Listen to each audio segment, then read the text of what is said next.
بسم اللہ الرحمن الرحیم۔ ایک مرد درویش دنیا سے منہ موڑ کر اپنے مالک سے ناطہ جوڑ کر دشوار گزار پہاڑیوں میں رہا کرتے تھے۔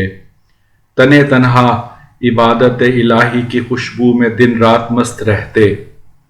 جنگل میں سینکڑوں درخت پھلوں اور میووں کے تھے۔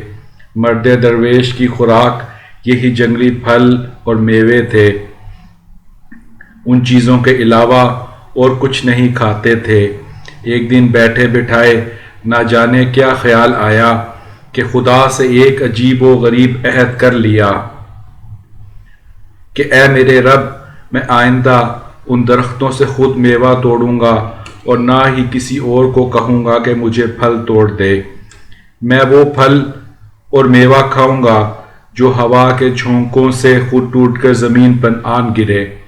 یہ عہد اس مرد درویش نے خدا سے کر لیا اور مدتوں اس عہد پر قائم رہا۔ ایک مرتبہ خدا کی قدرت سے 5 دن گزر گئے، کسی درخت سے کوئی پھل نہ گرا۔ بھوک کی آگ نے درویش کو بے قرار اور مضطرب کر دیا، کسی پل چین نہیں آ رہا تھا۔ اس عالم میں جنگل سے گزرتے ہوئے امرود کا ایک درخت دیکھا جس کی ڈالیاں زرد زرد اور بڑے بڑے امرودوں سے بھری ہوئی تھیں۔ درویش وہاں کھڑا ہو کر حسرت بھری نگاہوں سے انہیں دیکھنے لگا۔ درویش نے بڑا صبر کیا اور خود کو قابو میں رکھا۔ یکایک زور کی ہوا چلی، درویش کو کچھ سہارا ہوا، مگر کافی دیر تک پھل ٹوٹ کر زمین پر نہ گرا۔ صبر حد سے گزر چکا تھا۔ معدے کے اندر سے ہوک اٹھی اور خدا سے جو عہد استوار کیا تھا وہ ٹوٹ گیا۔ ہاتھ بڑھا کر امرود توڑ لیا اور پیٹ کی آگ بجھائی۔ عہد ٹوٹتے ہی غیرت خداوندی حرکت میں آئی۔ ان دشوار گزار پہاڑوں میں چوروں اور قزاقوں کا ایک گروہ آ گیا۔ رات کو وہ شہروں اور بستیوں میں جا کر لوٹ مار کرتے اور دن میں وہاں چھپ جاتے۔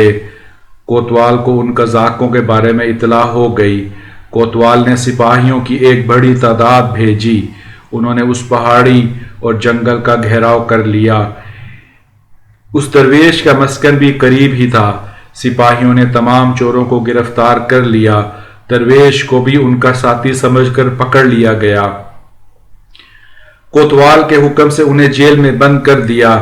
چند دنوں کے بعد عدالت میں مقدمہ پیش ہوا اور یہ فرمان جاری ہوا کہ ہر ایک کا دایاں ہاتھ اور بایاں پاؤں کاٹ دیا جائے۔ جلاد نے کوتوال کا حکم سنتے ہی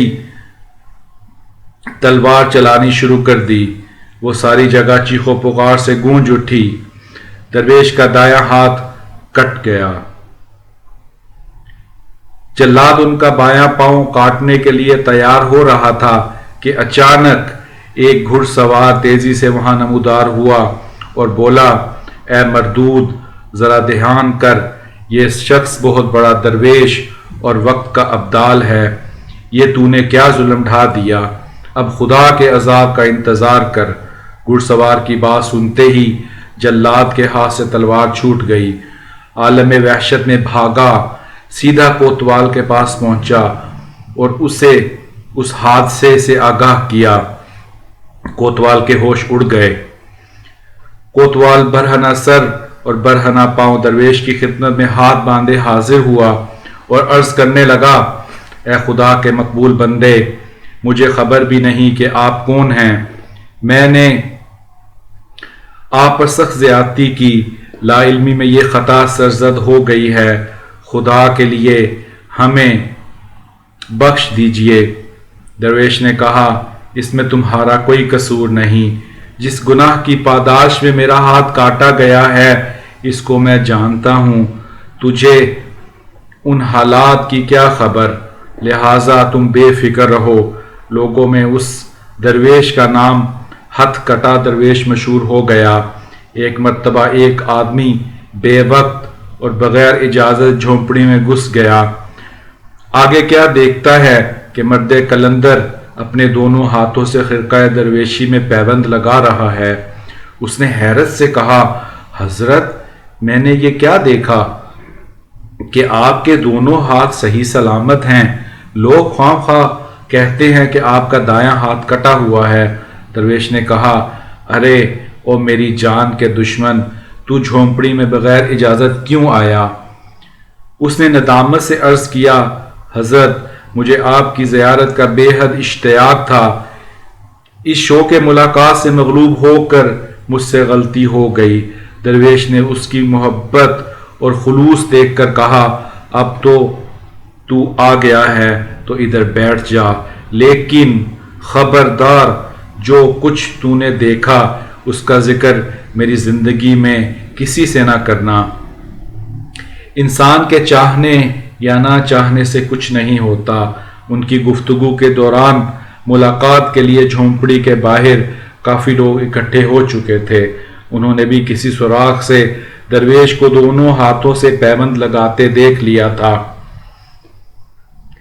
ان سب پر درویش کی کرامت کا راز کھل گیا۔ درویش نے دل میں کہا، اے میرے رب، اس حکمت سے تو خوب آگاہ ہے، میں جتنا اس کو چھپانا چاہتا تھا اتنا ہی تو نے اسے ظاہر کر دیا۔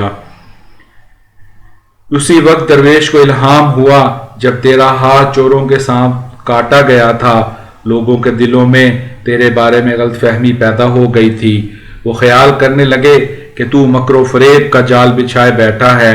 یہ بات ہمیں پسند نہیں آئی کہ یہ لوگ بدنصیبی اور گمراہی میں گرفتار ہوں اور اللہ والوں کے بارے میں بدگمانی رکھیں، اس لیے ہم نے تیری یہ کرامت سب پر ظاہر کر دی۔ یہ چراغ ان لوگوں کی خیر خواہی کے لیے روشن کیا گیا ہے۔